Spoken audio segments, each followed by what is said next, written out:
Yo, what's up? What up? Nothing, man. Whew, Yeah, recovering from a long yeah, holiday weekend. I hear you. I hear you. You know, when you This play fancy hard, Monaco shirt. you need to rest hard. I think so. Yeah, that's how it is. Yeah. So, yeah. I mean, What's you're looking all nice and shit. I got this t-shirt on, which is a great t-shirt, don't get me wrong. But, Yeah. I mean, it's not as Great. fancy collared Monaco, look at me billionaire lifestyle shirt like you got. Yeah. This is old me. It's all right.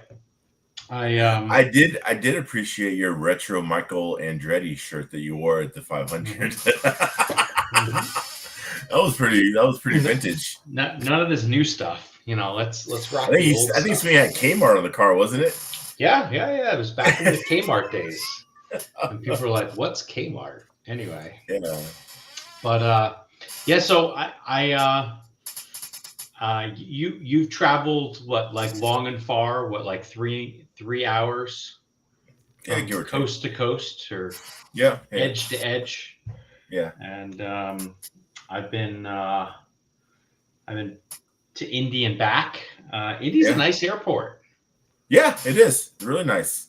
and Yeah, like, that's the new small terminal. but not crazy, Right. and so yeah, it's a decent little airport. I was Yeah. on flight 500, which I Ooh. believe is probably only occurring because of the Indianapolis 500. Uh, But maybe I'm wrong. Maybe it's just a fun yeah. coincidence. Yeah, I don't know how those flight numbers get picked. Yeah, But and yeah, that is the newer terminal. It's not it's probably fucking 15, 20 years old now, but um yeah, it's a nice little airport. United used to have a hub out there. I think they still do. Okay. And, Yeah. and yeah, yeah, it's easy to get in and out of, and well designed, well thought out. So yeah, Um, they had a lot of how space. how was the Airbnb? What did I miss out on? Airbnb was nice, man. Yeah. It's old school Florida house. Basically built in the 50s and 60s, Uh huh. somewhere in that range. And hmm but it had 4 bedrooms, and uh, so if slept 6 dudes. Uh, Clayton Young, we have learned a lot about Clayton Young this weekend. Yeah. The first thing is that motherfucker can sleep through anything. I mean, Like he what? so he got the air mattress in the living room basically with the foosball table, hmm and Was he uh, on the foosball table? no, he was on the air mattress Oh, that okay. was next to the foosball table. But literally, we are like I had gone to bed early most nights, or at least first, but you know, people are just sitting there fucking dremeling bodies and fucking running motor things and working on RC cars, and this dude's just snoring. Just can sleep through anything. Can go to, lights on, TV Yeah. blaring, just sleeping. Like like That's this is what his that's job, what men do. You I know. guess. I don't know how this is a man thing, but okay. Um, I don't really see your point there. That's kind of silly, but hey, we'll go with I, it. I can sleep through anything also. So I think I can sleep through most things if I'm tired enough, yeah, but I don't know if you I could have to be sleep through some tired. of this. Like the night we broke out Monopoly, and I was crushing people. Like he slept through all that. He's just Yeah. right there. Yeah. Well, that sounds super boring to me, so I understand why you just went to sleep. No, it was awesome because so I was sitting there and we were going to dinner one night, and I was playing Monopoly on my phone, and Sam's sitting next to me in the minivan. He's like, "I'd kill you at that. I'd crush you." And I'm like, "No, you wouldn't. Like, no fucking way. Like, you wouldn't even come close." And he's like, oh no, I'll own you on that." I'm like, "Yeah, because you probably play with some stupid bullshit rules. Like when you land on free parking, you get like $500 or something." And he's like, "Yeah." I'm like, it doesn't happen. It doesn't work like that. If we're gonna play by the real rules." And then Billy Spence is like, "I want a piece of this." And so we're like, "All right, let's get the fucking game." So after dinner, we went to Walmart and they were sold out. So we were like, "Oh shit." and so I just ordered it through Amazon. Mhm. Got it.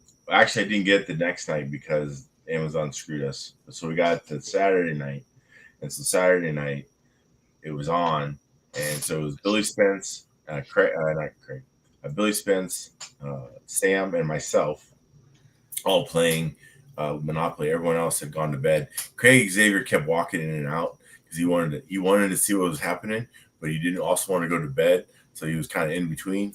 But once he saw me, he had a little FOMO. But once he saw me throw those hotels up, he was like, "This shit's over." He knew. And I busted those two out in about an hour and 45 minutes. They were done. Like they had no chance. Okay. It was funny. Like this was the best part. So I'm sure you're familiar with the game Monopoly. I've played it. Okay. So like I was trying to get one of these orange pieces from Billy. And I'm like, and Billy's like low on cash. He's got some stuff mortgaged. He's kind of hanging on. I'm like, hey Billy, I'll give you $350. I had stacks, dude. I was fucking old. And so I was like, hey Billy, I'll give you $350 for that orange. And he's like, or I'll give you $300 for the orange. He's like, $350. I'm like, all right. So I gave him $350 and took his orange. So now I had both oranges. Sam had the third orange. I'm like, hey Sam, I'll give you $350 for that orange. And Sam was like, nah, fuck that. I want $800. I'm like, okay. And Billy's like, oh goddamn, I could have got $800. Now, is there a random time when you're allowed to just barter in this game? No, you can do it anytime you want.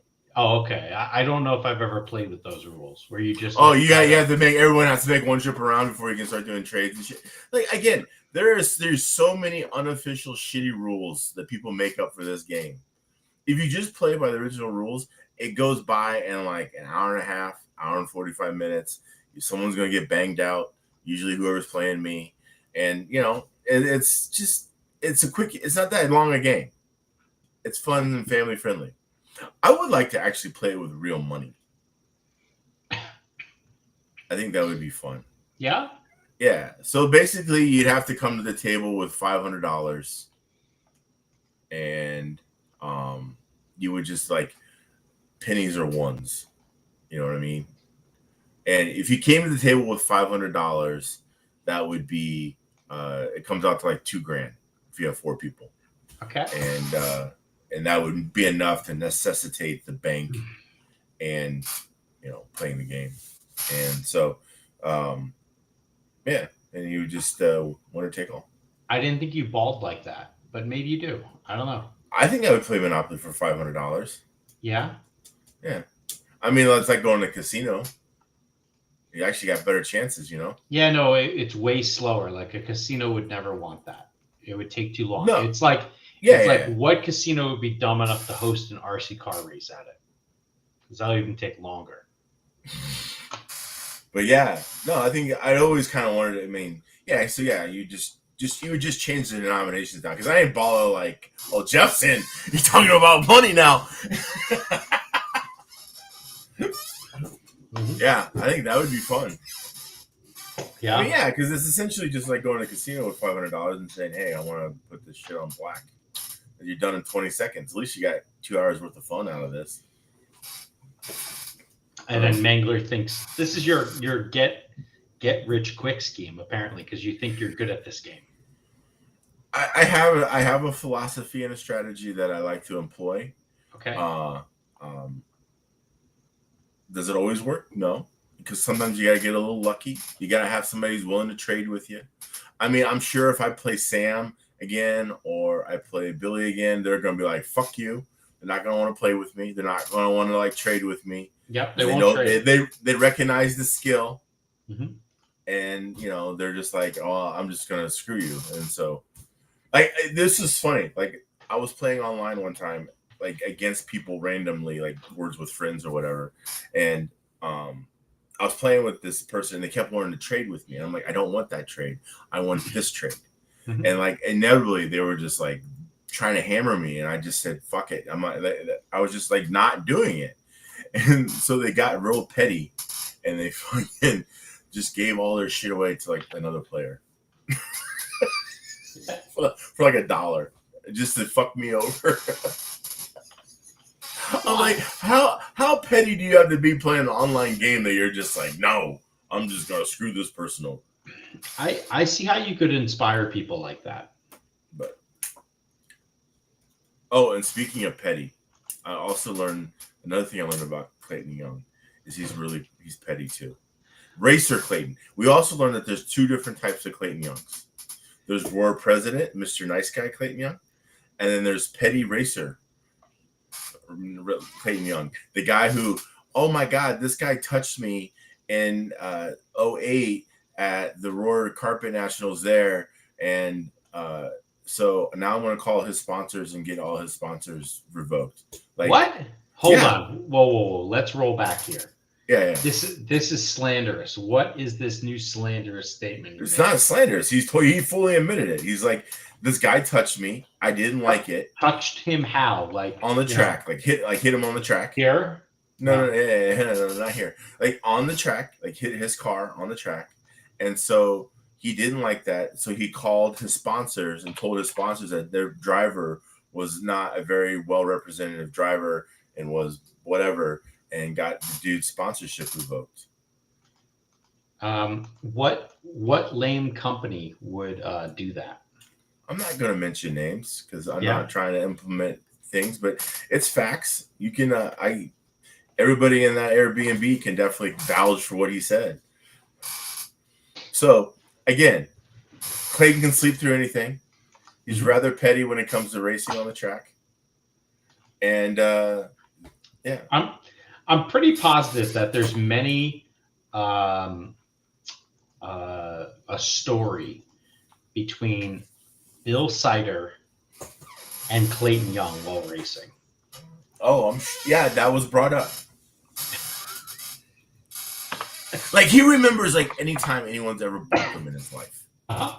Like don't ever touch Clayton Young's car in a race, he will fucking remember it. And like he'll try to pay you back at some point or something. Like come on, bro, dude. Now the funnier part about that is I think, and maybe I have to do this for my own self-preservation, I go race blind. Like I guess that's how I can like sleep at night, because of all the people I've peeled, I guess, in my life. Yeah, but exactly. I go race blind, bro. I don't remember about it. It's fine. Like, what are we all stressed out? I mean, I'm sure there's one or two that you really remember. I mean, there's one that I remember of yours, and I wasn't even in the building. I just saw the video on YouTube. Oh no, I remember when one guy peeled me, and he peeled me that hard. Yes, I do remember. All right. Yeah. I mean, there's a couple out there that you remember. Yeah. But I don't remember, and I do remember one other time where I peeled some people so hard, and it was a story going back to 2011. I remember, but like, no, I don't really remember the last crazy thing I did. Yeah, and I mean, I remember the last one because I felt bad. I mean, I got G and A3 Ahmad, and I feel horrible about it. I watched the video before the race, and how'd you get them? Just at the beginning, you get, how you get kind of stacked up. Okay. And we got a little stacked up, and I just got Why were you that close to him? Because I qualified right behind him. So what enabled you to qualify that close to my G? And my car wasn't too bad. Like it really wasn't. It was pretty good.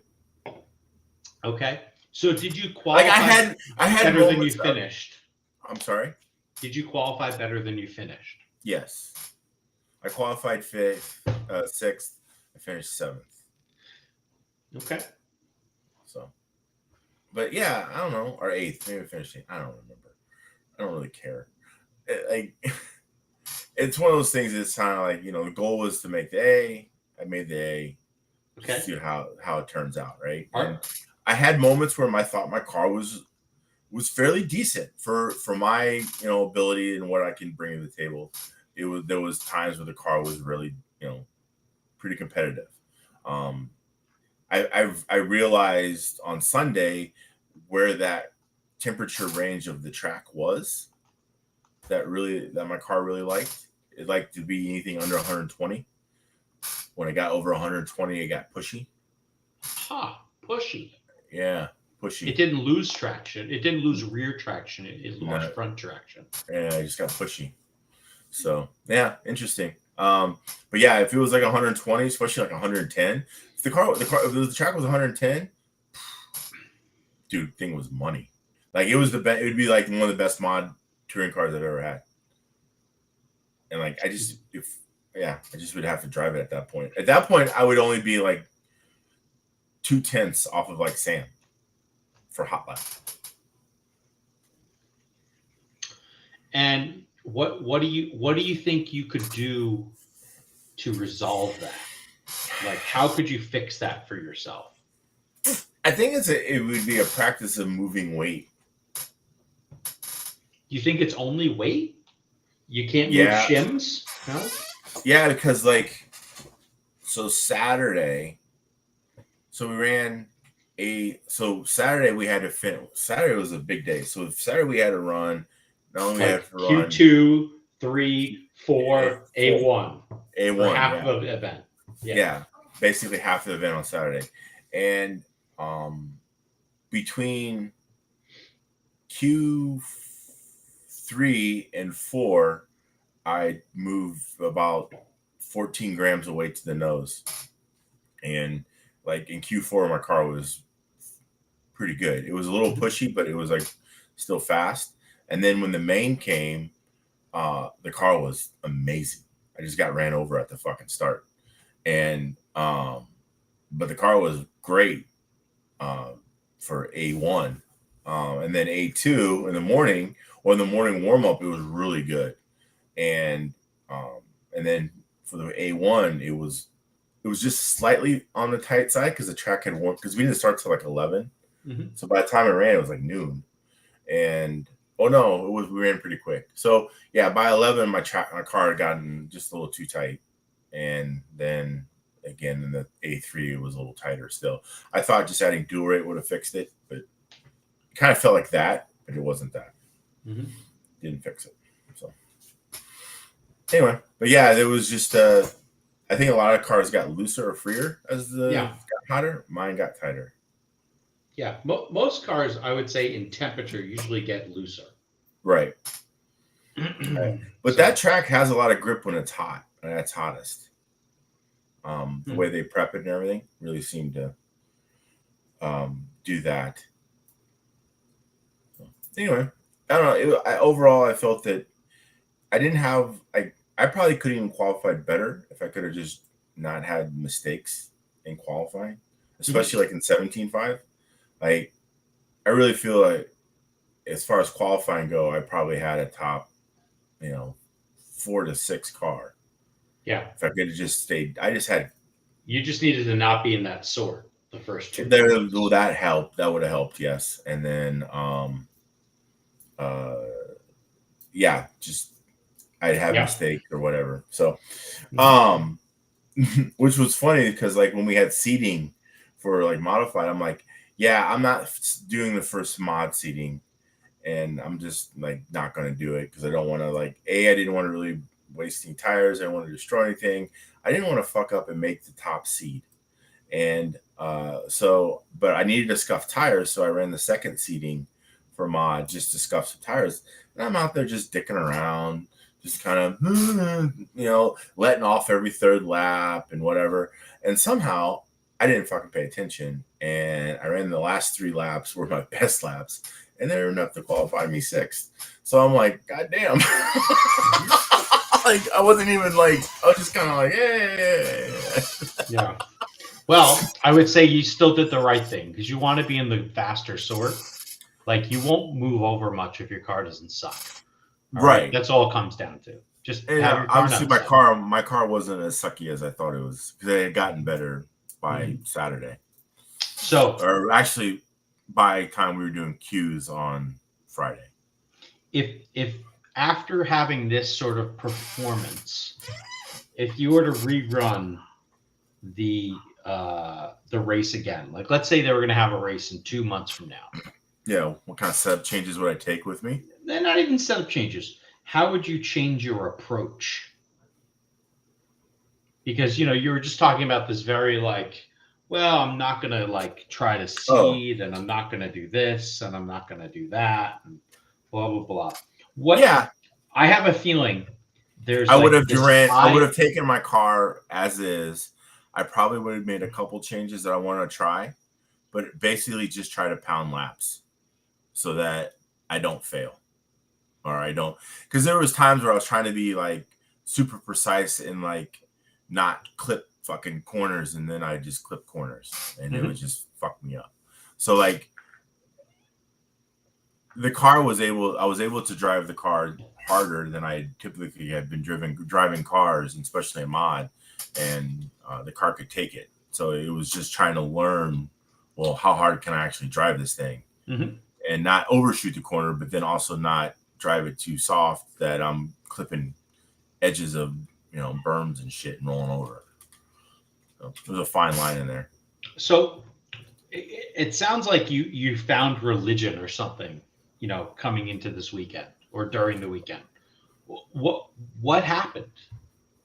None. Just kind of like copied your setup. Yeah. Oh, so hold on. Did you run my setup? Well, I started with it, yeah. I mean, Okay. obviously. And then what happened? Tell me more. It morphed. So why? I'm just interested. I'm trying to figure out how in or out is this that I have right now.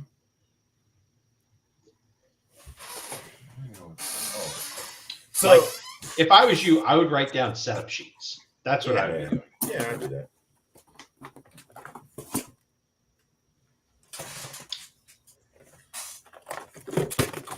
He's doing stuff. Yeah, I'm getting my car out so I can look at it.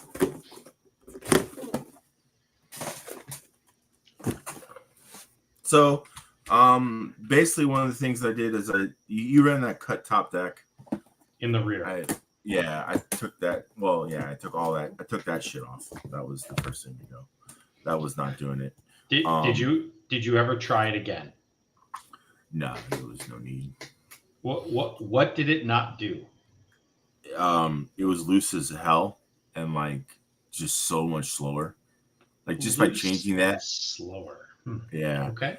By putting that on, I put the car more on the track, and like I picked up like half a second. Literally within changing it, whatever time it took to change it. But yeah. I raised the upper links and the upper inner links on the front. Went to a stiffer front bar.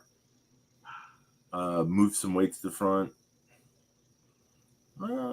That's about it.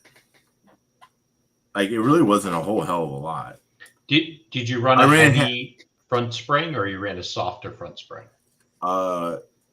It was at 2, and then I got 2. No, type 1. Oh, you ran type 1. Type 1 hard. Okay. It was at 2 on the gap. Oh, this is another thing I did. I did do this. I'll tell you that. All right, but I'll come back to that. So I did run type 2 or type 1 at 2mm gap, and that was pretty good. I thought that maybe I was overheating the tires, and that's why the car was getting loose as the run kind of went on. So I went down to like a 1.4 gap. Kind of just left it there, and that didn't seem to really hurt me. It didn't like give me more steering, but it also was about the same time I moved the weight around. So I think it was kind of they kind of mixed they helped each other. They complemented each other. The one thing that I did do on the back of the car is that I ground out the dampener so that I could get more gap, and be able to move the screw further out. So now that I was running like 4.2 gap instead of just like the max of like 3.6. And that was pretty nice, and that helped too. Oh, and I did go PSS in the rear. I forgot about that. Yeah, had to run PSS in the rear. Yeah, but so basically, you're still at this very low roll center, relatively. It's like a 175 everywhere. 220. Oh, I did raise that too. 220. Okay. It's nothing like what you. All right. It started there. Yeah. All right. No, but it's 225. I went up half a mil in the rear. So Because I thought about the 225 thing in the front, or I'm sorry, in the rear. But yeah, then, like, I also at times I don't have enough steering. So I think you need. I think the I really would want to. I really wanted to try Type 2 in the front mhm. and just see what that did, and I never did. But that would be the one thing I'd want to try. Yeah, like one of the major things I want to play with is anti dive, and I want to play with front bump steer shims, and then I'm gonna play with like B gaps Yeah, and all that front end like spring changes. but I think I have something to work with what I have. There you go. But So now you just need to figure out what's your next asphalt race. good question. Mm-hmm. I don't know. Mm-hmm. Um, I, you know, uh, I've had more than one person start talking to me about coming out to the Seattle RC Racers spring or summer sizzler race, right. which is happening. July Uh, 7th, 8th, 9th, or whatever. oh, okay, you even know Yeah, it's happening. The official dates are July 8th and 9th, of right, Saturday and the Sunday. right, But I assume I will run some practice on the Friday the 7th. right. So, um, Yeah, I would like to. It's just trying to find a flight. yeah, that's it's hard going cross country sometimes. Yeah. So, So it is what it is. But but all right. Well, yeah, I hey, know. I think you never Sam wants know. to come. Is he gonna come? I hear people keep on telling me, but until I see flights, I don't know what they're doing. Oh. So So we will overall, see. good weekend. Stock car, which was basically an MMX, which I didn't even really run um, up to this point. I basically just put it together and went out there and just threw some shit at it and kind of worked on it from there. And really, with the little amount of time that I spent on it and the packs, you know, ran fairly well. Like it should have qualified a little bit better than what I did, but at the end of the day, um, it was in the ballpark for the most part, and Mhm. it was fun. It was fun to drive. I want to say that a couple things that really kind of made the event. Uh, for all the problems we had with some of the weather, the event ran fairly smooth. It you could definitely see how the change in roar, um, things were not necessarily the greatest at times, but they weren't the worst either, right? And that you know the event was ran fairly well, and I think that that has a lot to do with the new roar and also Michael Bruce and Michael's Hobbies. He's the one who kind of stepped up and got all the tires for the sweep tire, which was a great tire. Held up well, could run multiple runs on it. Actually, new tires were kind of like the worst. Everyone kind of ran scuff tires, or at least and then you could run them multiple times and they wouldn't fall off as far as lap times really. And So so that itself is also like really interesting to me. The fact that freshies weren't the best tire. yeah, I mean they just made the car a little too loose. Mm. But they weren't any faster. You know what I mean? Mm-hmm. Like you could run scuff tires and just go just as fast and have more consistency than uh, fresh tires. Now, I'm sure that if someone sat there and just threw fresh tires at a car, that They could find a setup. they could find a setup. Mm-hmm. But I don't think anybody was willing or could just throw Mm-hmm. fresh tires at a car and find a setup. Yeah, So that's a little hard to pull off. I get it. yeah. So but yeah, things worked well. Car worked well. Um, huge shout out to them. Those Roar and Michael Bruce and Michael's Hobbies, and I don't know. It was a good time. Had fun. Like I said, destroyed Sam and Billy Spence in Monopoly. Couldn't stand a chance, and had to show them what's up. Yeah. And, Yeah. All right. That's good. I like that.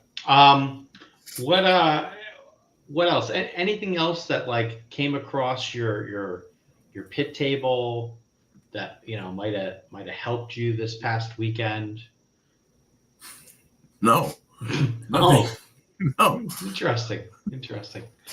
All right. Well, it sounds like a bunch of fake news to me, but anyway, I think he's hiding folks. People take spy shots of his pits. There's things happening there, and I anyway. have no idea what you're talking about. All right. Again, I'm really just calling you a liar, and Don't call me late for dinner. yeah, you won't be late for dinner. We know that, but I think you're a liar, and that's okay. It's all right. Everyone loves a liar.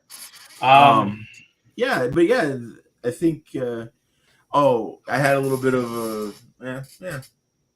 No, that's about it. That was about it. All right, sounds great. What motor did you end up running in Superstock? My R1 from Nick Bell Racing. All right, that's cool. Yeah, and what motor was awesome. I had good. Yeah, there was a couple times where I was like, I started off the motor was like geared down like a couple teeth and timed down. Yeah, and I was running and so I was out there running, and I didn't have the greatest power in the world. And G's like, he's like, a lot better than what you're running. And I'm like, yeah, G, I didn't have it wicked up. And I go, now I have it. And then I remember one time we were doing warm ups, and like we were going on straightaway, and like he didn't bull me at all. So I was like, felt like it was pretty good. So yeah, my power was good. I was really happy with that. You know what final drive you ran? 369. Okay. Yeah. All right. Yeah. I think I'm running something very similar. I think it depends on how much RPM you have. If you're turning over 2,000 RPM or 10,000 RPM on like a tunalizer, you probably need to be like 370 something.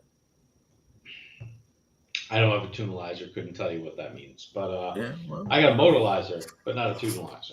Well, it'll probably be about the same thing. I think the numbers are vastly different, but that's okay. Yeah, they're close. I didn't put my motor on a motorizer either. I just put a gear on it, and it ran fast enough, cool enough, and I didn't bother fucking with it after that. What about in the modified? What sort of situation did you run there? So I ran my Macklin stuff. Okay. I had Corey Harpke help me out with because I was all over the place at the beginning with speedo settings, and so before practice on Wednesday, we were texting Tuesday, and he's like, "Here, just fucking run this, and this should be a good start." And I did, and I think I had some of the best power. I turned it up from what he originally said as far as turbo and that, but I felt my power was really good. I ran 3 degrees of boost the whole time. Drag brake, I was in a normal range. It wasn't something weird and stupid. I really felt that I could use the brakes when I needed to. I was braking out there, doing that. But the car had traction and had grip. That was one of the things too. That's half the battle, right? Yeah, and that's what I hadn't had in such a long time. And that. So did you run a new sauce or something this weekend? No. Maybe you opened a new bottle? No, the same old bottle. Did you sacrifice some chickens? Were you eating KFC over your tires? Oh no. No. All right. Anyway, we did have a discussion of how Jollibee sucked. We did have that came up in the conversation. Yeah, I don't know. So you gotta be careful, Jollibee's so good. I'm like, no, dude, it's horrible.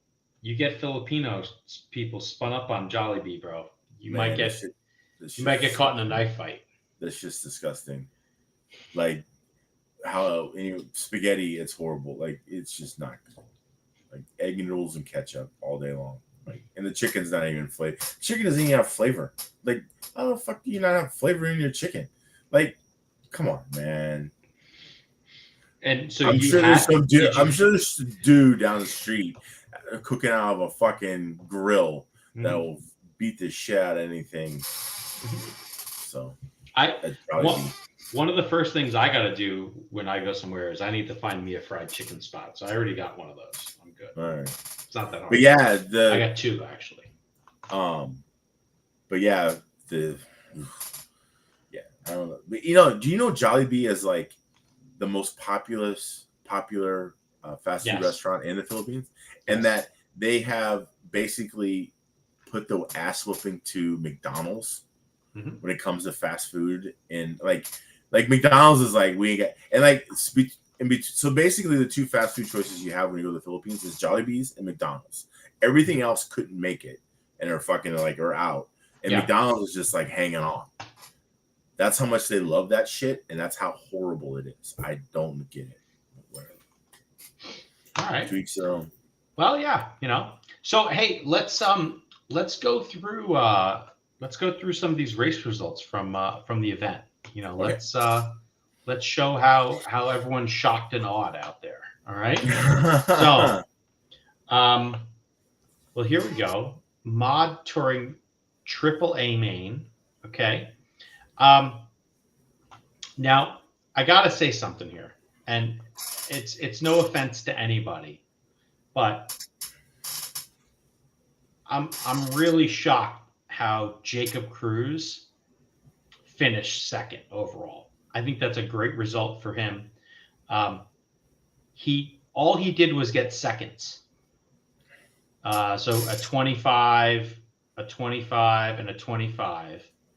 And he just got lucky on the fact that his 25s, like especially this first one, was fast as compared to Hebert's runs.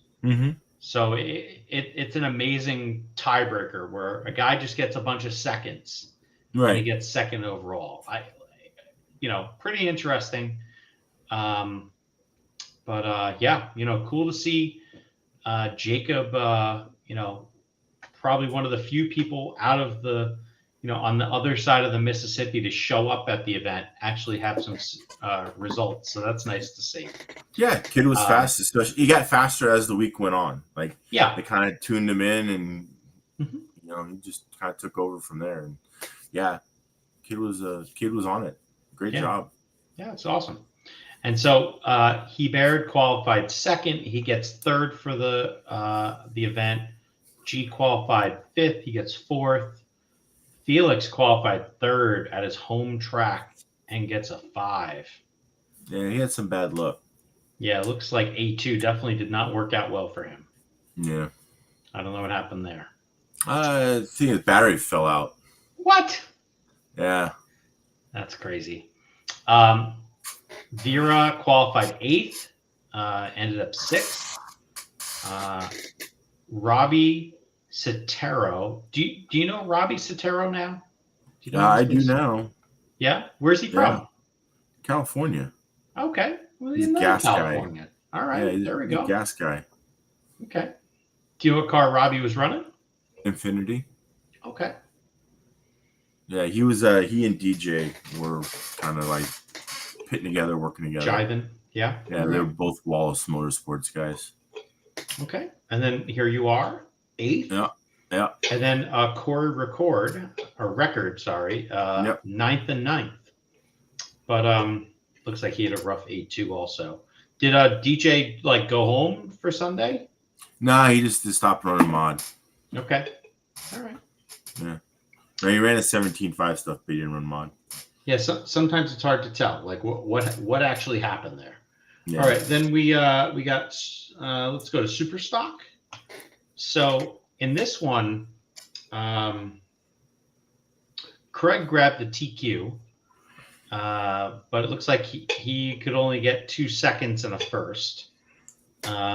G got the first 2 wins with a 24.510 and a 24.505. G was in that squirrel heat that you were in, and was still going pretty fast, but it was hard. Right. And then Corey finishes out the box there. Qualified second, finished third.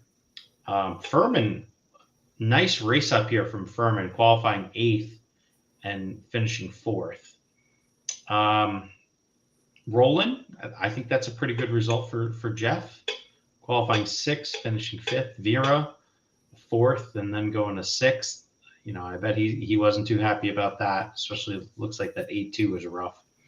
DJ, 5th to 7th. Spence, 7th to 8th. Corey, 10th to 9th. And you, 9th to 10th. Yeah, so, A1 wasn't very kind. Yeah. And then just, it happens. I did. Yeah. I don't know. What I had like a 6 and a something.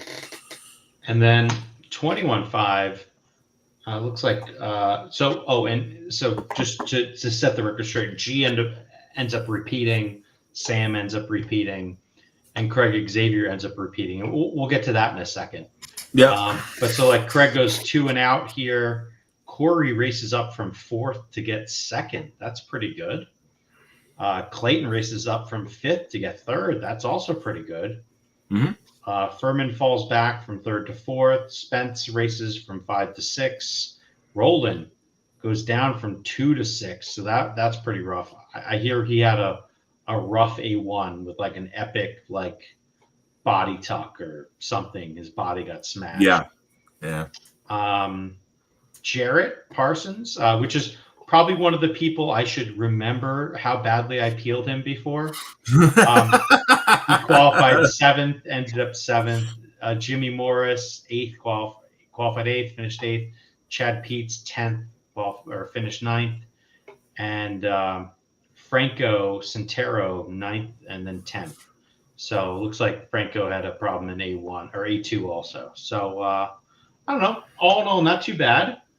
So I guess these 3 were then the championship classes. Yes. And then clearly everything else just remains. Yeah, clearly there's Singles. a few other races out there. So let's see. There was a 25.5 class. Andy St. Germain took it over Mike Bean. Oh, I'm sorry, VT. This is 25.5 F1. Oh, there is F1. Okay, sorry. Yeah, St. Germain takes it over Mike Bean. So interesting. Okay. And then USGT, there was a B main, and then there was an A main, and Jesus Diaz qualified 3rd, took the win. Who is the pole sitter? Jarrett Parsons. Looks like he broke. That sucks. Victor Kao was in attendance. Yeah, some folks I know. That's cool. And then GT12, what do we got here?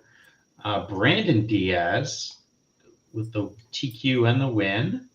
Charles and Miller. Okay, interesting. I see Draper was in attendance. Okay. Yep.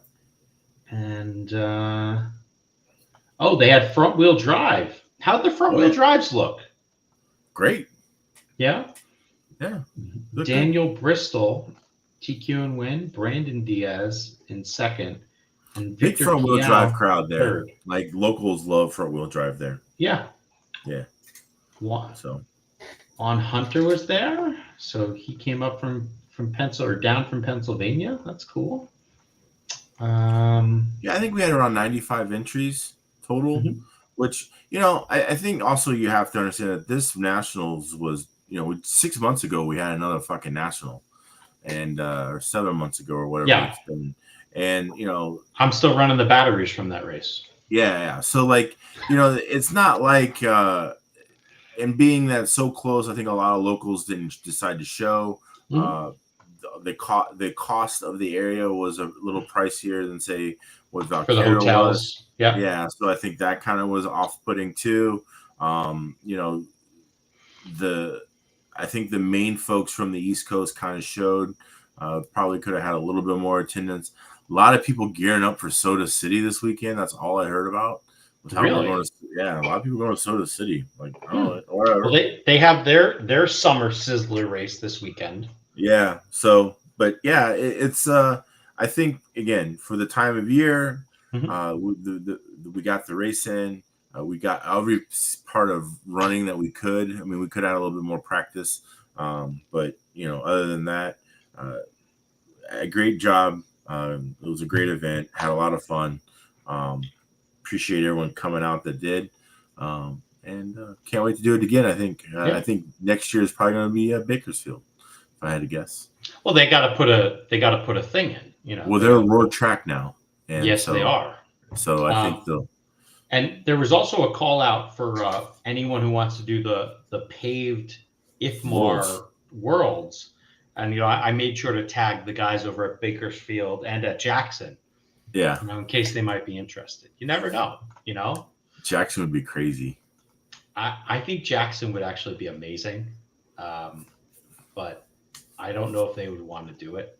You're right. And but if any tracks thinking about in the U.S. is thinking about hosting the IFMAR Worlds, or you even need some help with like a nationals bid, feel free to reach out. I can help you guys walk through the process. I've helped many a track, whether I've been directly like responsible or indirectly just helping.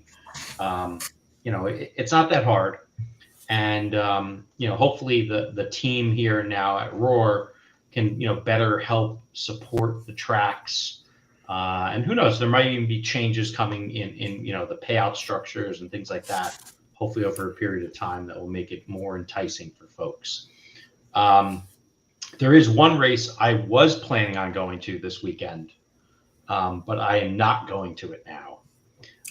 What's which that? Is it is the Roar 8 scale Nitro. Yeah. I got especially smart enough to say, I don't really have a ride or die mechanic. I'm not going to do that. Okay.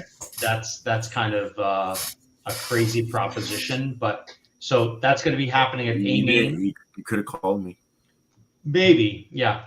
It's going to be happening at A Main, what they call their $Silver RC Raceway. There are almost 300 entries coming out of 160 some odd drivers. I know this list has not been trimmed by people who decided to duck. Right now, there's 11 heats of Truggy, Nitro Truggy, and there are 14 heats of Buggy. And let's just do a fun little search, and let's see who doesn't have to deal with me in their qualifier. Oh, you're stating right. Are you trying to get a refund, by the way? I already got it. Oh, okay. I already got a refund. I don't know why I'm in the computer. I already got a refund. I don't know. Well, it's funny. Like Clayton was like dealing with these off-road dudes who wanted the refunds past the deadline, and like he was literally when he wasn't racing, he was dealing with that horse shit, and it was like no, thank you. Like, it was no fun. Yeah, exactly. So this guy Sean, he doesn't know me. I don't know him. He would be happy I wasn't there. Mason Epley, same. Tyler Fencer, yep, same. Jimmy Fishback, I like his name, but same. Daniel Fresco, yep. Mason Fuller, Caden Fuller, those two are brothers. Woody Garwood, Michael Gordon, Doug Graham, and Spencer Hecker. You're all welcome. Okay? You're welcome. Yes. I assume that this heat set, though, would probably get resorted when they figure out how many people are really going to show up to this event. Yeah, maybe. But yeah, let's see. What else was there I was going to talk about real quick? I can't remember now. Shit. Sorry. There's no sorry. I don't have a race this weekend. So you're not racing at all?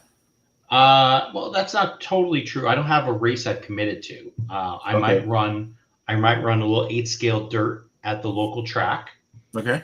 I set up a big ass tent before I left for Indianapolis. Let me share. I do want. This is the thing I remember to say. Like we were talking about nationals, they did decide on the fuel nationals. Roar did. Oh yeah. Yeah, it's gonna be October to In Control. Okay. Down in Texas. So Makes sense. Yeah. But yeah. So if anyone, Nitro on-road guys are out there looking to go to the Nationals October. Yeah, there you go. In Texas. And if anyone is, where'd the thing go? Oh, there we go. If anyone happens to maybe be at a Die Hard in Monroe, Washington. Is that your tent? That is my tent, bro. Jesus Christ. It's a house. It's a house. I agree. It's a house, bro. You built a yurt. Yeah. It's 10 by 20. And you think people like you enough they're going to want to pit next to you or something? Yeah, I think it'll be good. And my neighbor, his name is Carlos. I met him.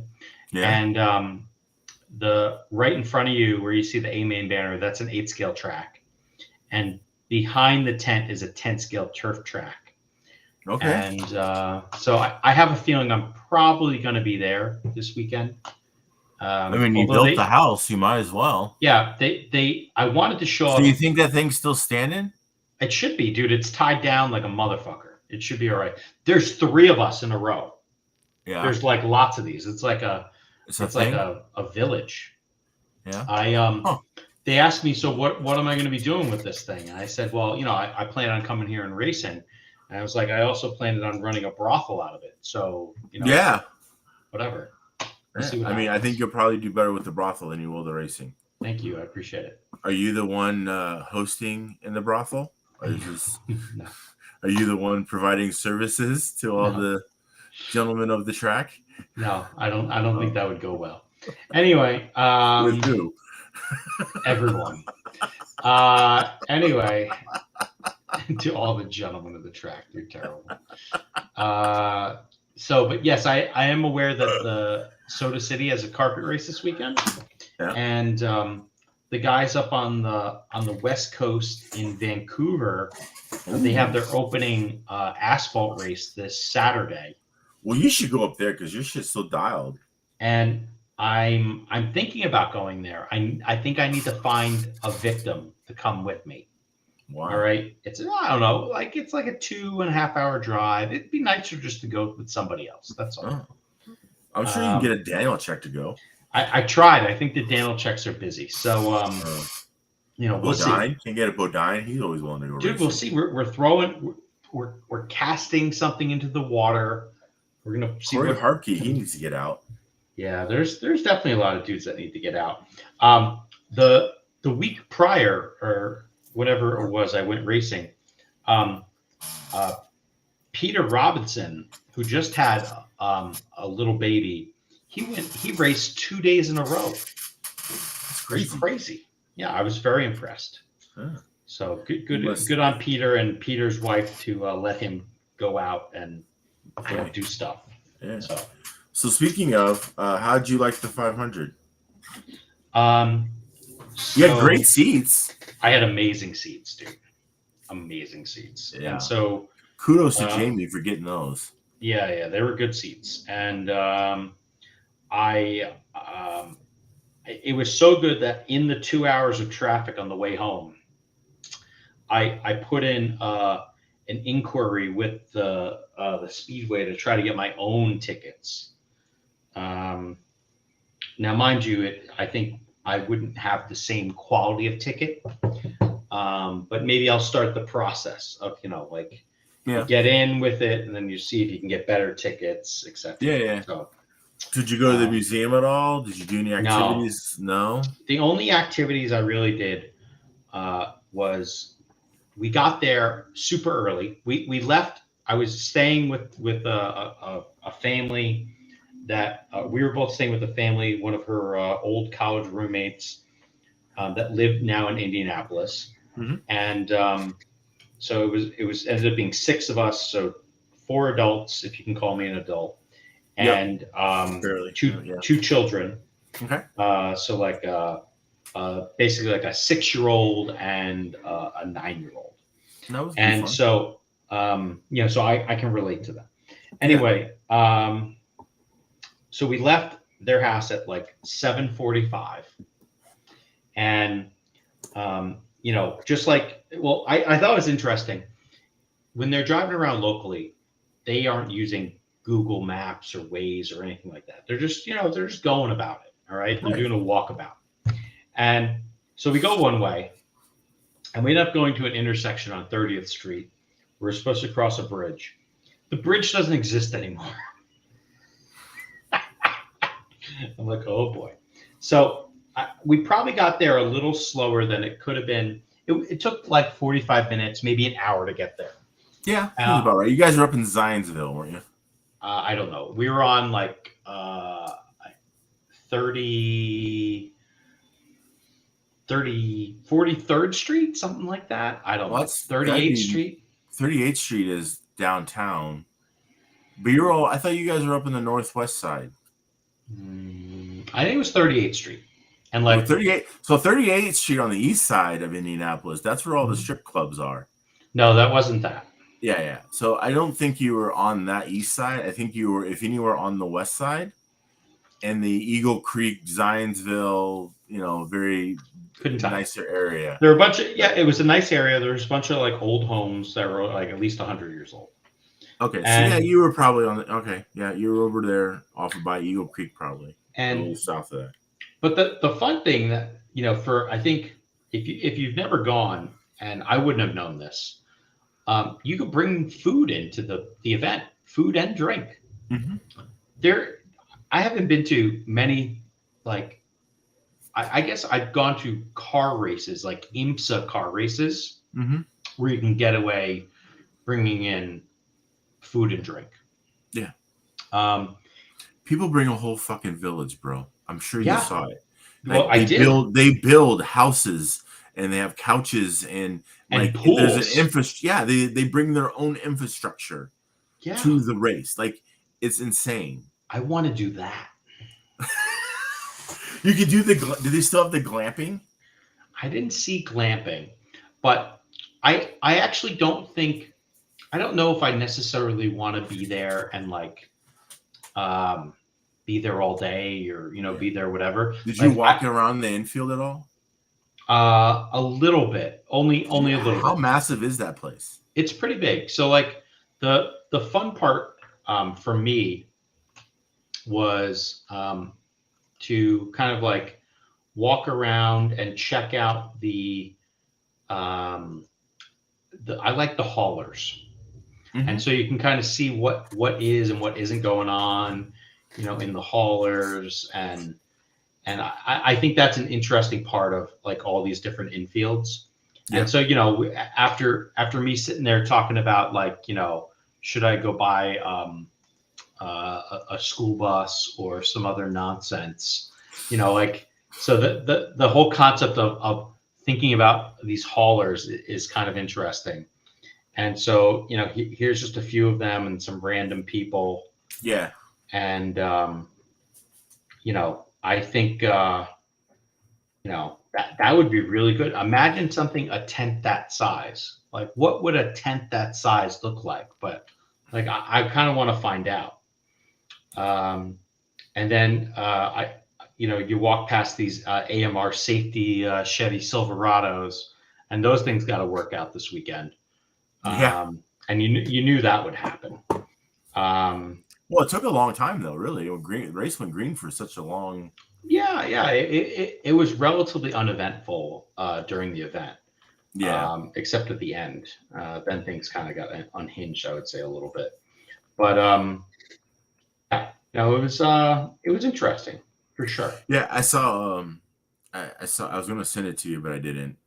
But I saw this thing and it had the speedway, and then on the infield, it talked about all the things that it can fit, like Yankee Stadium, fucking the Coliseum, like all the fucking shits that can fit inside that 2.5 mile track, and it's insane. That place is just huge. Yep. And I remember one time I was with somebody and we were walking from like one end to the other for whatever reason. And they're like, God damn. I'm like, how long is this? I go, motherfucker, it's 2.5 miles around. Like, you're going to walk.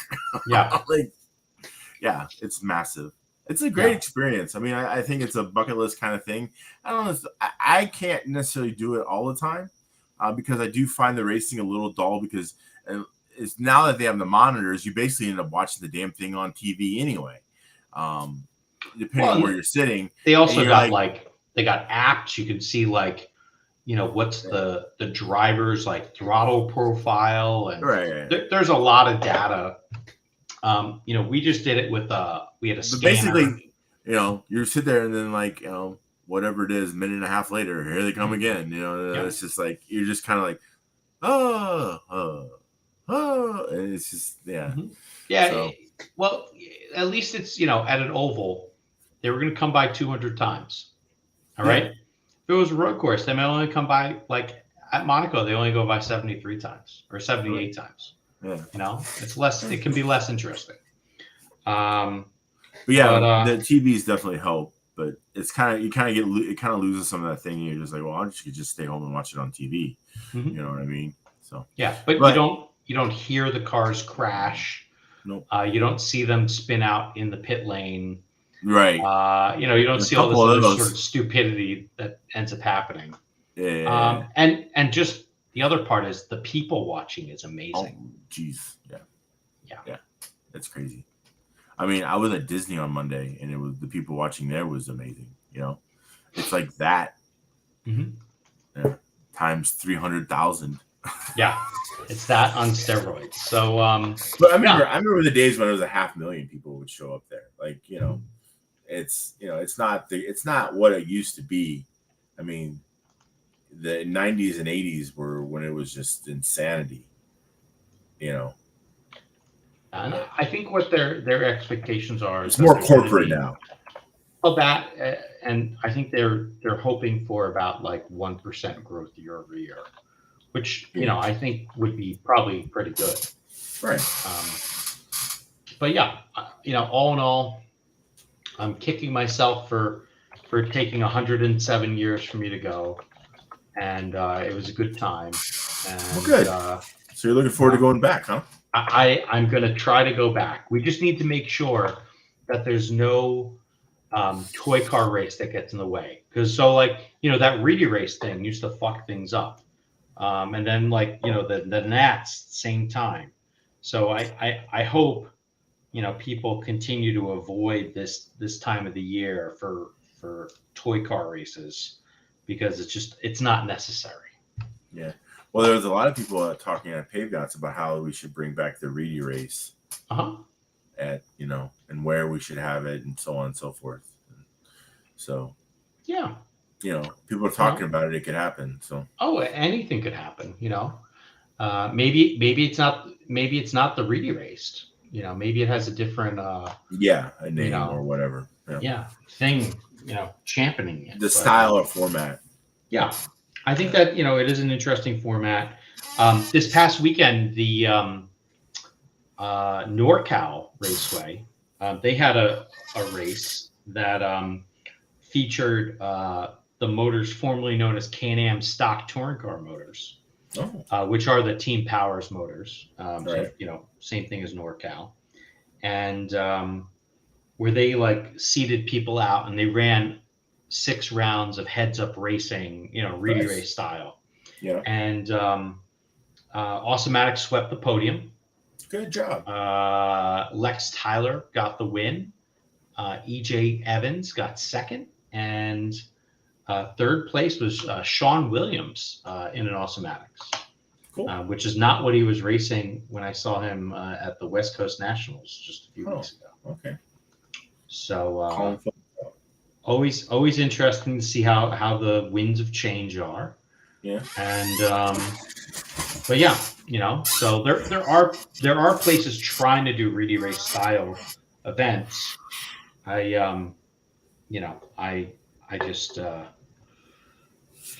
who knows? Who knows what will happen?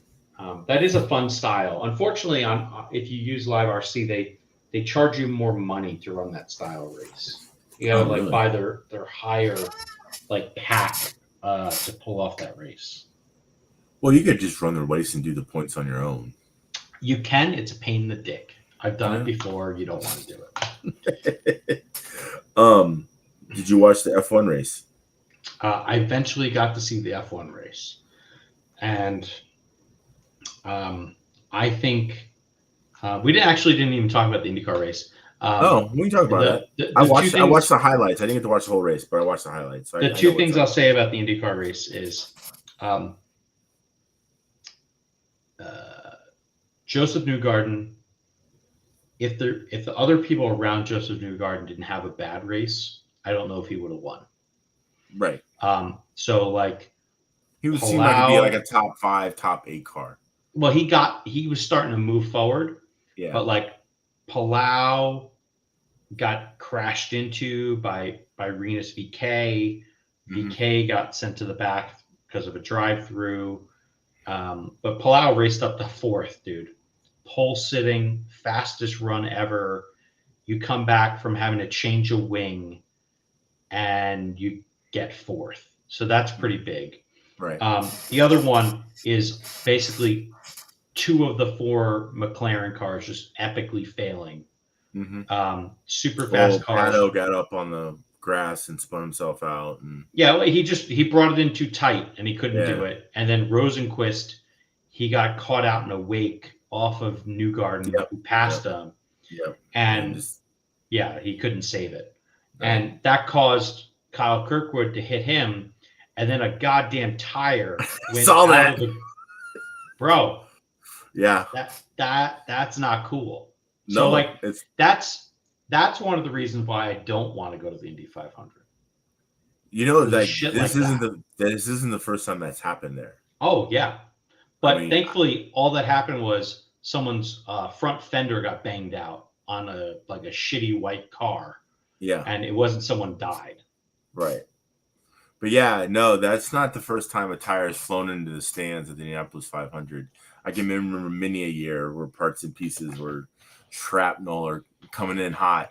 And people had to take cover or whatever. And there was someone who got hit with some shrapnel. They were okay. But yeah, that, some shrapnel, I can kind of like understand that.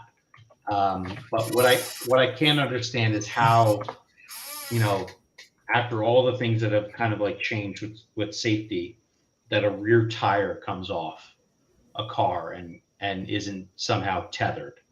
They are tethered. Well, definitely wasn't. Yeah.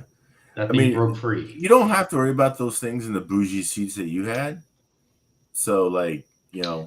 I mean, that's just more of the common folk issue that have to deal with tires flying in the stand, not aristocrats like yourself. I might be in the common folk stands next year. Could happen, man. Well, you just gotta get your wife to buy the tickets, and you won't be. Savage.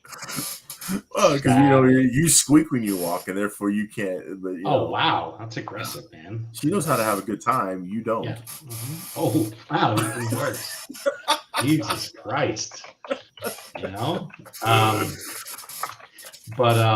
good. I'm glad you liked it. I'm a little disappointed you didn't get to see more of Indianapolis and do more Indianapolis things. I went to this pool with the kids. Yeah. Called the Rivi or the Riviera. Okay. Which is apparently like an institution there. All right. And never heard of it. Yeah, that doesn't mean you would. It's only 107 years old. Yeah, gotta be new. Sounds new to me. That would be okay. So anyway, but whatever. It's I didn't interesting the West Side, that's for sure. In my life, yeah. I didn't get over there too often. Only usually for the race, and that was about it. So I was on the northeast corner.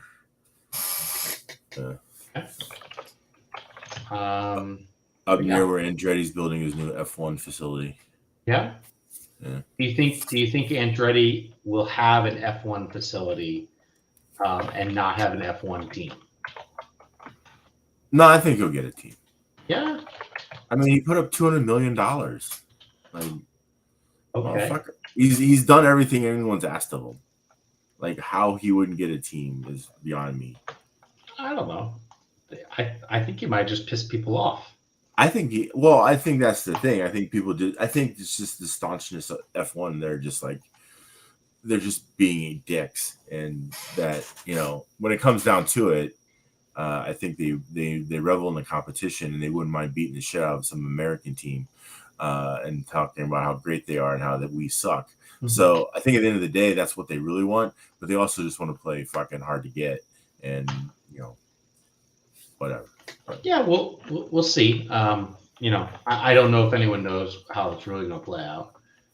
Well, I mean, considering there's like 5 other teams applying for positions, I think Andretti has the best chance than the 5 other teams that have applied for positions.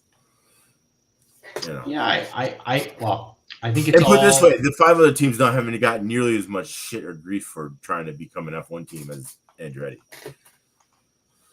Yeah, no, I agree with that statement, but I don't know. We'll see how the whole thing plays out. I'm not convinced that anyone's going to get anything, just because of the random name they have. Well, no, but I mean, they're bringing Cadillac in as a sponsor, as a partnership of a thing, and who knows what Cadillac going to do? It's a name, sure, but it's not a name in Europe. Like, do they have Cadillacs in Europe? I'm sure there's some. Yeah, I don't know. I think in general, the other problem is like, I actually don't know how much they care about Europe right now. So if they were really smart, they'd play up to the, this new like American. Oh, they are. How many races we have all of a sudden and this, that, whatever else. So yeah, I mean, they're thinking about going to a 4th, so yeah. Yeah. So I think that itself is kind of crazy. And, we'll see if that is the thing that can actually, Well, I mean, right now, it's hot, right, in America. I mean, F1 is hot. And so, I mean, I was at a party a few months ago, and like this one was like, "Oh yeah, I watch F1." And yes, I'm being a little snobby and elitist when I say this, but I'm like, really?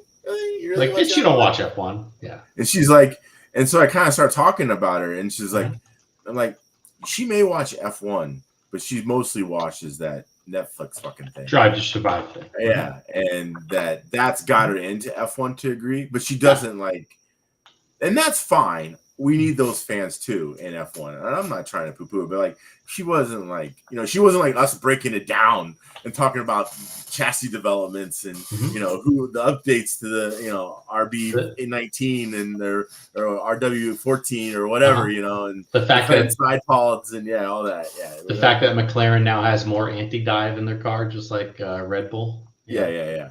They're not talking about. She's not breaking that down, and that's fine. You don't need we take it to a little bit of a nerd level, but yeah, I think there's more of those now in America. That's a tapped resource that I think F1's like, ooh, look at us. And Gunther Steiner will have a job forever just because of it. Yeah, something. Fucking shit, man. Yeah, I do think it's good that there is some increased interest, and I like it. I don't know why people don't like it, but I can see why people may not like it. I think too, and then you see the people are like, "Well, IndyCar is really the new F1." I'm like, "Yeah, not really." No. Did you watch the 100 Days to Indy? No, I did not watch that. Yeah, if you did, you'd probably be disappointed. Why? It's just not. It's not that good. I don't think so. In the grand scheme of things, it's not that good. They also, the funny thing is Joseph Newgarden and the Kiwi, I think he's a Kiwi. Who's the other Penske driver they just brought over from Australian Supercars? I don't remember. Scott, whatever his name is. McLaughlin? Anyway, yeah, there you go, McLaughlin. And so they have like a little thing they're doing on YouTube they call Bus Bros. Oh, okay. Have you seen this? No, I have not. All right. Here's some homework. Watch Bus Bros. Bus Bros. The last time I watched that wasn't what you thought it was. No, not Bang Bus. Bus Bros. All right, you might like Bang Bus better, but watch Bus Bros. And yeah, but is it not just? No, it isn't that. It isn't that at all. Right. Anyway, it's not even close. Gay porn here in a minute. But yeah, Speaking of which, is anyone watching this show right now? yeah, we got 16. There's not, Nice. people aren't commenting for whatever reason. Yeah, But they're still here. okay. Anyway, and it's interesting. I think IndyCar's trying right now. Yes, But for sure. and then Andretti's saying that how he's going to get Verstappen over to run the 500. Yeah, I don't know if that's really the case. The reality was, the other thing that was funny is that the Andretti team tried to make a spoof on Bus Bros, which is basically a Penske thing. Yeah. And they hosted it on the Andretti's YouTube channel. Andretti's YouTube channel almost has as many subscribers as Track Rats. Ooh, not good. They have like 3,000 subscribers. Not good. And like their biggest video ever has 16,000 on like the first little screen has 16,000 views. That's kind of hurting. They need a better digital media coordinator there. Yeah. So, hey, possibly Andretti, if you think about how you're going to improve your, your whole situation with Cadillac and, all your different racing, endeavors, call us. Yeah. I mean, I drive a Cadillac, so like I know. Yeah. Nice. Okay. I drive a Cadillac, so I know. So F1. Yes. F1. Wasn't that a great race? I thought it was awesome. I think that race is, it's constantly lost in qualifying. Right. And if the other reason why Alonso lost the race was because he didn't go on to inters, and then they stopped him a lap later from mediums to inters. Yeah. If they just put him on inters, he could have won that fucking race. You think? Yes, 100%. Yeah, I mean, I knew it would be close, but I don't know if it would have been a battle, I think, either way. And then it would be get more elbows out. It would have put Max under pressure, and he would have had to do like a real in-lap. Yeah. But basically Max pitted. I think Max and Alonso basically pitted at the same time. And if it wasn't the same time, it was like Max pitted and then Alonso pitted. Yeah. And the reality is like, you're not putting people under pressure, so you're not making them do dumb things. Like they kind of tried to, but they kind of gave up, because the tires were getting thin. They were concerned about them like cooling down. But I really feel that at some level, Aston Martin is just like, look, all we want to do is get podiums. And we don't necessarily need to win these races. We did second, third. That's all we want to do. If we can do that every week in, week out, we have had a tremendous year, and we'll probably finish ahead. If Stroll get his head out of his ass, we might finish ahead. Which you can. Too. Yeah. So. And, reality is, like, if Stroll could actually drive, they would. And that was kind of disappointing. Is like I always thought he was really good in the wet, and he was not good. No, he is not that good. And I guess the question is now, like, is there going to be enough laser focus to show how not good he is, where people might actually pay attention and like they can't just keep on like writing it off as he's good enough. Doesn't have the equipment. Because he's not good enough. Well, I think it's going to be interesting come 2026 when they get their Honda motors and what the team's going to look like at that point, and if he's still going to be around. I don't think he'll last to 2026 as a race car driver. You think Daddy's going to fire him? I think Honda will fire him. But Honda signed the deal. Yeah, but Honda will want to put a Japanese guy in. And they'll be under immense pressure to get a Japanese driver in. So, like, Yuki's going to show up? Or anybody. Anyone. Yeah. That's my thing. Well, I mean, you could still have Stroll there and then just have that Japanese driver replace Alonso. What, the only guy who can score points? Yeah, but Alonso isn't going to stick around to 2026. Yeah, he is. You think so? 100%. Yeah. If he can snip a win, he's gonna score some points. He's gonna stay there, dude. Alonso. I gotta figure out where this is. Alonso. He's going to be like 50 something, and he's going to be still rocking. He photobombed. I think he's having a lot of fun right now. Oh yeah, dude. He's got a shit-eating grin on his face. And so they showed the last 2 second places that he had. The last one was in 14. Yeah. Versus now, and like when he had a second place in his Ferrari uniform, he did not look so excited. Yeah. Yeah. But conversely, he had the biggest grin you've ever seen on his face during this his second place. Now here might be the picture of the weekend from the F1 race.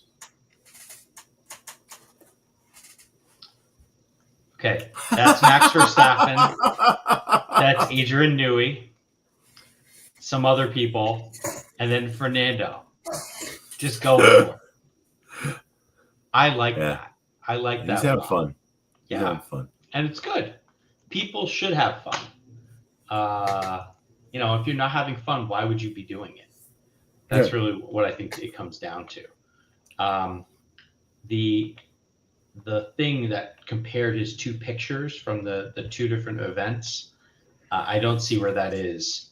But this is the picture that they used in the comparison. So this is from this year's event. Look how his teeth are so big. He's really doing it. And we could probably do the psychology of RC car winning pictures also. And this was something I did want to talk about just a little bit. And so like my psychology here, open image. Yeah. All right. So here we go. So these 3 guys here, they race every weekend, give or take. Yeah. So I'm going to be nice. I'll be generous. I'm going to say they race 42 weekends a year. I would say pretty close to. Yeah. And, it may not be 42. Like I'm giving them 10 weekends where they don't race. And I don't think that's real. Okay. It could be, but I don't think so. And so this is the little crew here from, or at least a crew of winners coming out of asphalt mats from 180 Raceway. And, it's still just amazing to me, the fact, like the results that track keeps on producing. And I don't know, it blows my mind. So it's really interesting to me. So. Well, I mean, again, it's people who race every weekend, mm-hmm. Or at least 42 weekends a year, and who are good,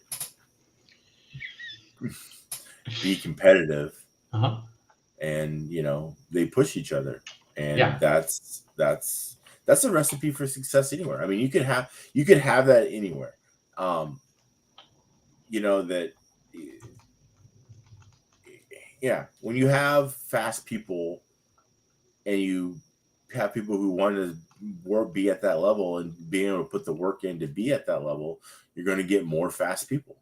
And they just have a group there that, those guys that they want to be fast, they are fast, and they just keep pushing each other and they just keep getting faster. And, if you were like, just for example, if this was like a real profession and that there was a shit ton of money to be made or whatever, right? Mm-hmm. It was if you were a Jacob Cruz and you could take on the next level, you would want to move to Maryland and be with these guys and race with these guys every weekend. Yep. You know what I'm saying? And it's just like any other, if you want to be the best or you want a shot at F1 and you think you're good enough, you're not going to race here. You're going to go to England or Europe and race, right? And it's just the same thing as it is there in RC. If you want to be a great on-road racer, you're going to go to fucking Maryland and you're going to go race. And you're going to race every weekend and you're going to get your beat downs by Sam and G and X. And, you're just going to get better. And Robbie. And Jeff. Yeah. And Manny Flores. Yeah. They have a bench of people that will beat you down. That's the problem. Yeah. And, it's competition breeds competition and, winning breeds winning. And if you're in that kind of, group, you could almost equate it to like, say, the Ohio, Michigan area of racing back in like the 90s and 80s with all the guys. With 12 scale and all the guys that came out of those areas. It was kind of the same thing. Excuse me. It's kind of the same thing. Look, not a lot of those guys racing anymore, right? And, a new group took over, and that's the Maryland guys. And so I think that, it's just like those and you can use example of like Mayfield and Cavallari and all those guys out west, Drake, they all just beat the shit out of each other and they're going to get better. I mean, that's all there is to it. And so, if you want to become a great RC racer but you have to be willing to get your shit beat in. And if you're not, then you gotta have the mental fortitude to be able to say, look, I suck now, but this is going to pay off later on. And, and sometimes it may not, but it definitely is not a bad thing. I mean, I definitely know I would be better if I raced up there every weekend, but I don't want to live up there. And I also don't want to race every weekend. So I'd be happy racing every weekend again. That'd be amazing. So I'm trying. I have other things I want to do. I've lived the life of racing every weekend. Yeah. You've been there. Good. You've done that. I've been there, done that, and I'm good with where I'm at now. I sometimes have a hard time, like, this weekend, like I felt that I did leave a little on the table, but overall, I made both mains. I qualified some people that I normally would not qualify, and I'm good with that. And I'm going to take that as what it is. And, I'm not racing every weekend like G and X and Sam. And so you're not going to beat them unless you fucking do it. I mean, that's all there is to it. Yep. I agree with that. Yeah.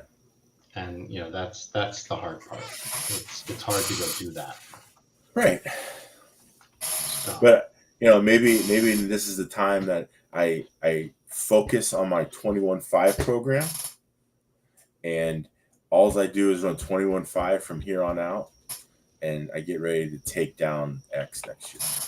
Oh yeah! Wow. It won't happen. Well, it might. But like if I had that mindset, like I'm just gonna run 21.5 every weekend, all day, every day. Yeah. You could. Yeah, I could.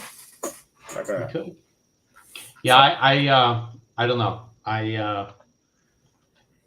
Especially the more I run faster classes and actually have okay results, the less I want to run slower classes. So. Yeah, because the Wahoo is definitely way more fun than just cruising around at 21.5 and beating your brains out for, whatever. Yeah, and destroying your shit and everything else like that comes along with running faster.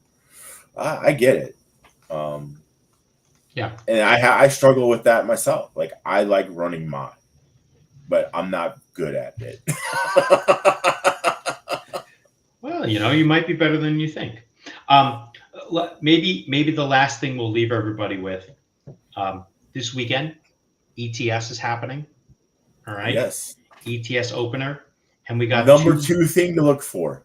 We got two hillbillies in the house. One of them is a self-proclaimed hillbilly. The other one, I think, wants to be a hipster because he's wearing New Balance sneakers. Yeah. And so Kemp Anderson will be Fuck shit, running man. mod touring, and EA is going to be running 40 plus, I think, or is it 17? No, I think he's running 17.5 and 40 pro plus. stock. No, he's running a 40 plus class. Is it 40 plus? I think there's a 21.5 class. No. Yeah. Hold on, I gotta look. Yeah, I think there's like a 21.5 class. He's gonna run 40 plus, and All right, so ETS series. All right, so what's going on? All right, 5 things to watch out for. Yeah, and they're number 2. They're number 2. Number 3 was like, a food stand, so it's not that impressive. All right, so One Up. It's they're calling it the One Up Racing Masters class. Oh, look at that! Look at Randy making moves. So 40 plus Masters, which I think is 17.5, I think, but I don't know. And then the Awesomatics Pro Stock class, Which is I think it's a hobby wing right now, and it's like it's not fixed timing, or it might be fixed timing. They limit the power somehow. I don't know how they're doing it. Yeah, I think one of them is 21.5 and one of them is 17.5. Nah, I don't think so. They don't know what 21.5 is in Europe. I think they're learning. I did see a video of EA's car at track in the Netherlands, and this had to have been the slowest thing going down this fucking giant straightaway I've ever seen. I think I would fall asleep going down the goddamn straightaway. Like, even Kemp's car in the video I saw looked slow, and that was a mod car. But the reality is, like, the stock car, just like I would be thinking about other things and just like forgetting to turn, doing dumb stuff. Like, oh, butterfly. Yeah. I'd be like, oh, so did I leave the light on? And then bam. So yeah, I don't know. I don't see how that would help me, but maybe. Yeah, but so the EAs are going to Apeldoorn, or the Andersons are going to Apeldoorn. Yeah, and that'd be cool. See how they do this weekend. Yeah, they're like on a world tour of Europe. Yeah.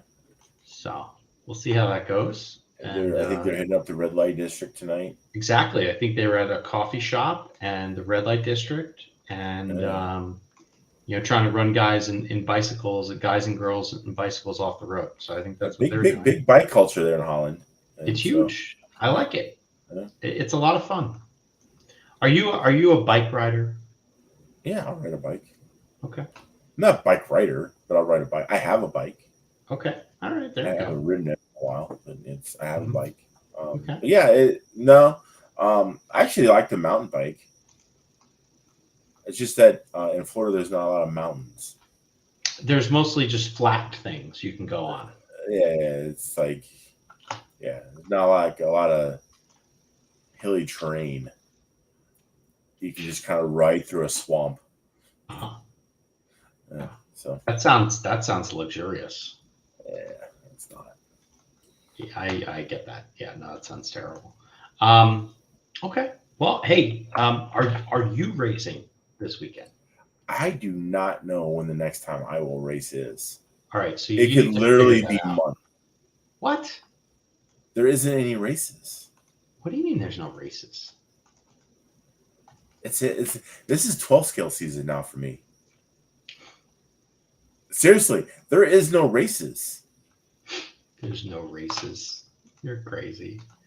Outside of coming to possibly coming up to Seattle. Yeah. That's it. No more state series races? No, state series is not starting again until August. All right. Okay. Interesting. That's probably late August. And you do mention the Worlds.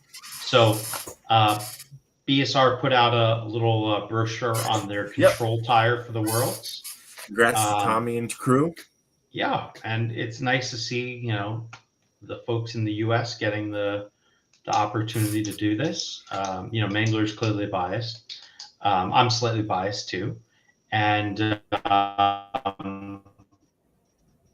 the compounds were picked by the sort of IFMAR, all the constituents. They had 3 proposals.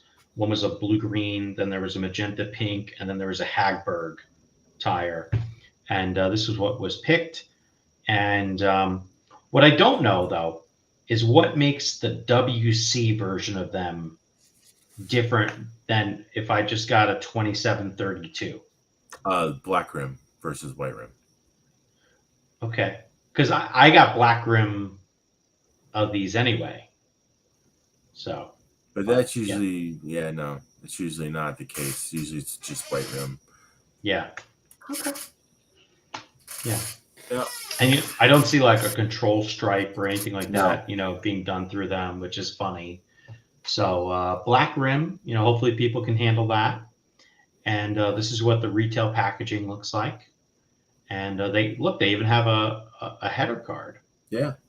I think it's the 20. Yeah. All right. Yeah. Looks good. Yeah. Awesome. But, so happy for them. Go them. Yeah, really. And it says they are, I think, available now. Yep. You can actually buy it from Beachline. Okay. Robbie has the first exclusive rights to the first 150 sets or something like that. Okay. We'll have the first shipped to them in the next couple of weeks. Yep. All right. And then July 1st, other dealers.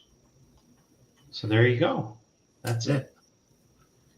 And, while you're there, you can also pick up one of their infamous car stands. I have the OG car stand. Yeah. Mm-hmm. Yeah. Because when I was working there, I built my own. Yeah. They sell them this way. Yeah, I know. Now.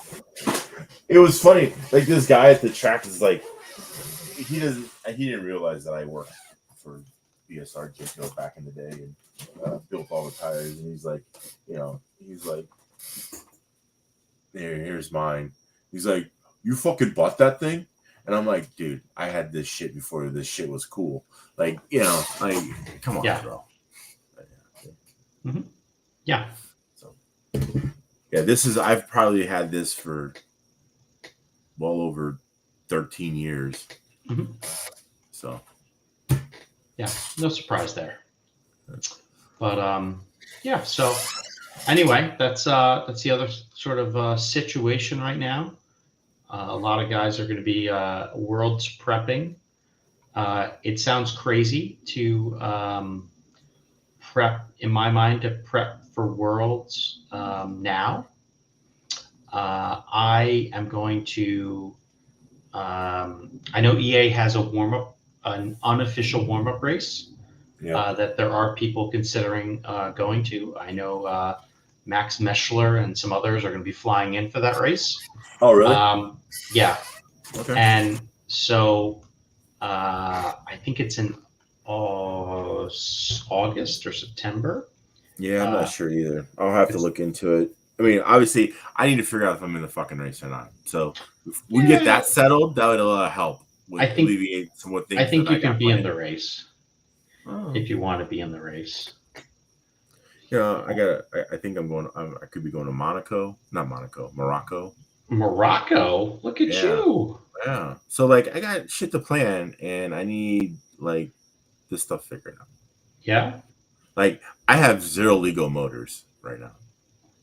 I think everyone has 0 legal motors right now. Yeah. So there's that. I'm not worried about the legal motor part because whatever the motor, motors come and go. All right. And but to me, it's all about the car setup, and you got to figure out how to get the car set up right. Dude, and with Pinkston, it'll be so easy. Oh, you think so? But dude, my car drives great, and Joe Trandell laps me twice. What's your point? Same car. You better drive.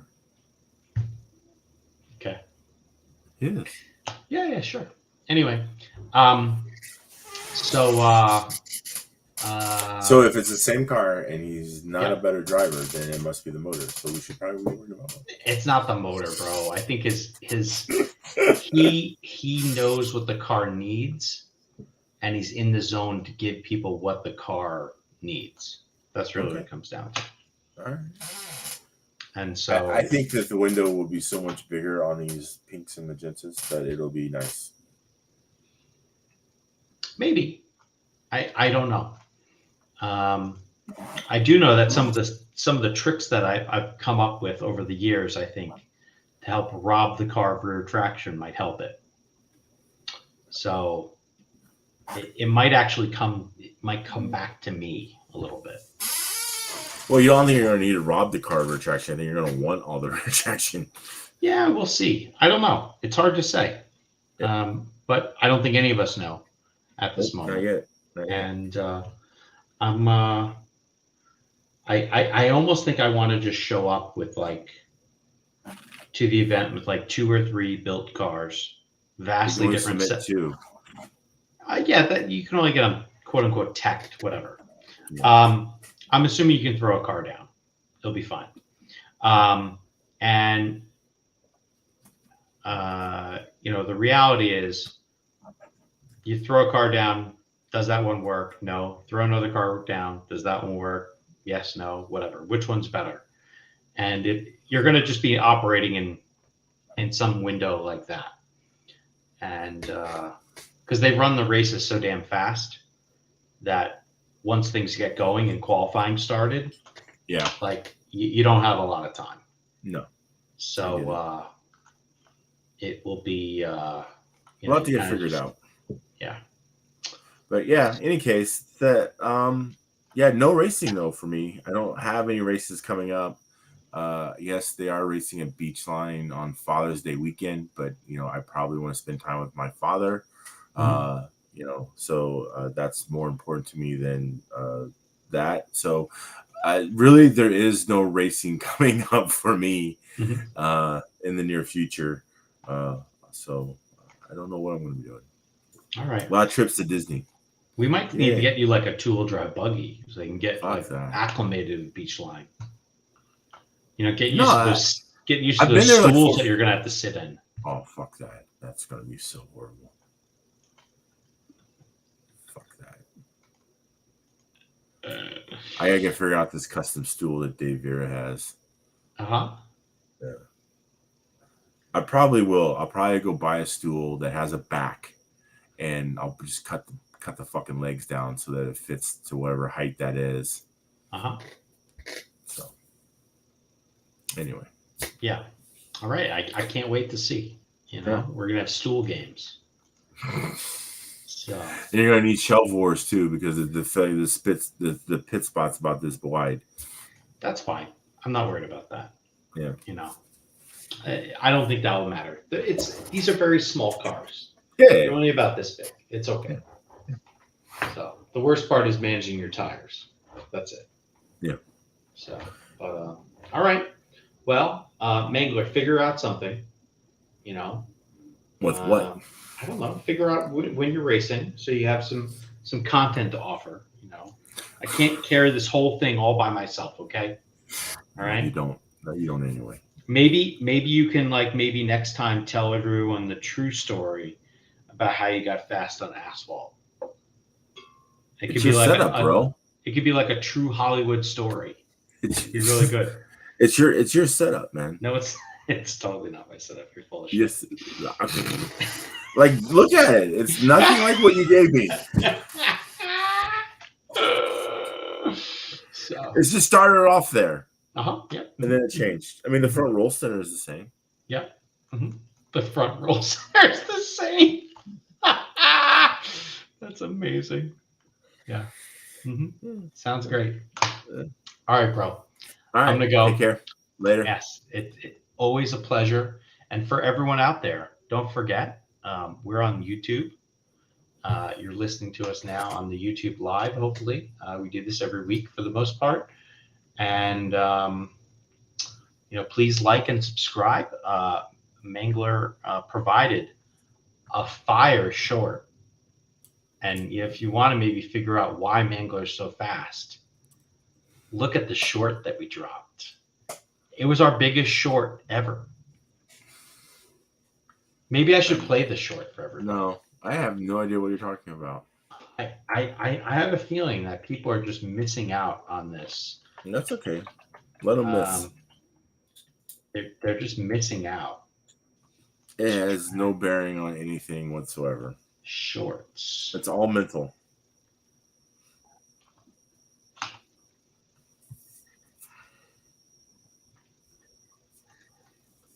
What are you doing? Oh shit! Look at me! Look at me! Oh shit! Look at me! Look at me! Oh shit! Look at me! Only time I took it out of the box. Mangler, you're a terrible liar. All right. Never used it once. Yep. Mm-hmm. Never. That red thing was never in my pits. Never. Mm-hmm. Well, it just sat there. It was holding down the tires. Yeah, tires. As you spun sauce on them. Mm-hmm. I don't know what you're talking about. All right. Anyway, it's been fun. Yes, it has. Mangler, had a good weekend. Yes, Glad you did too. Have a good week. Do you have any sort of like competitions of the bar crawl kind or of the trivia kind that you're involved in this week? Not this week. We won last week trivia. We'll probably start back on Monday. Being a holiday yesterday, I don't know. I was at Disney. It didn't happen. So, got some more Disney plans for this weekend, and that's about it. Mm-hmm.